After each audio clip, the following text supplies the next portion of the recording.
Have you heard of anything of like non-KD, non-Giannis addition, like what the Spurs might be targeting for their team? No, I think the Spurs are kind of at the epicenter of a lot of potential deals, over the next 6 weeks. You and I on NBC talked a little bit about Jaylen Brown. I mean, I don't know yet exactly what course Boston's going to chart here, how deep the cuts are going to go. I mean, how they're going to view the next iteration of this team. There's been some conflicting information I've been getting over the last couple of weeks, but I think there's no doubt that most recently I've heard open to trading anybody except for Tatum, but that's I've heard that like too. You said. Yeah, I've heard that too. I've also kind of heard a little bit of like we're just going to nibble around the fringes. If you want, Drew Holiday, you can have him. Porzingis, I think is available, but I think they'd like to get Porzingis back long term at a lower price point on his next deal. But Jaylen Brown is interesting. Like if he's in play, that's someone I think San Antonio will look at and will go after. And that's someone I think if you're the Spurs, you're willing to give the number 2 overall pick, plus that kind of poo-poo platter of players that we were just talking about in the Kevin Durant conversation. That's interesting. Like Jaylen Brown, if he's available, again, we don't know if he's available yet, but if he's available, I would expect San Antonio to be among the teams to make a run at him. I don't think he's untouchable.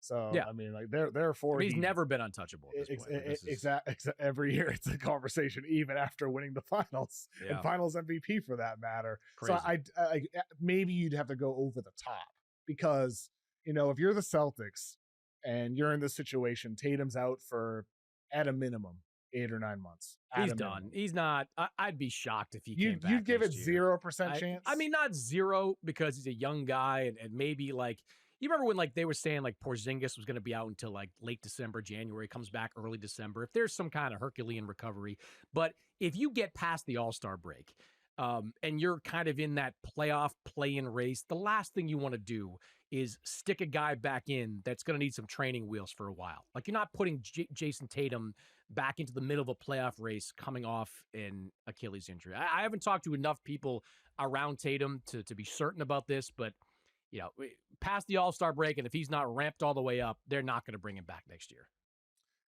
I don't know, man. Like I think with Tatum, this is the dude who texted Kobe, after Kobe passed away. But when do guys come back from this that fast? Like Durant didn't come back.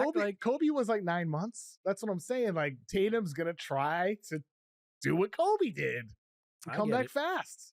I get it. If you're Boston, you don't let him. Like to do what? Unless everything's all clear. But this, like, regardless, like if early April comes or late March comes, and if you still have Jaylen Brown and if you still have Porzingis and all you gave up was Drew Holiday and Baylor Shireman's having a really good second season in the NBA and Jordan Walsh is better and you hit on one of your picks. You're still riding the Jordan Walsh train. We're still doing this. I'm throwing out some hypotheticals here. Like if Tatum gets all go ahead, all I'm saying is I'm not shutting the door on a Tatum return after the halfway point of last season, and that therefore that I would assume would help inform what Boston wants to do now, and that I would say they probably want to lean towards trimming around the edges rather than getting rid of Jaylen Brown. But if San Antonio or some team makes this over the top offer, like you got to at least listen to that. You have to. I agree. I'm pretty sure Boston controls its own 2026 pick. Yes. So like that's even more incentive to not bring him back. Like unless you're surprising everybody and Baylor Shireman turns into, a fringe all-star in his second year. Like unless that happens, and if you're sitting there like 8, 9, 10, don't do it. Don't do it. Like just finish the season however you finish the season, and then use that mid-teens pick as an asset. I mean, we've seen Brad Stevens do it before, attaching one of those mid to late first-round picks to get a guy back in return, to get Derek White, to get Drew Holiday. Like you use it as a weapon moving forward. I see no reason to deviate from any kind of plan that next year will be a gap year for Boston.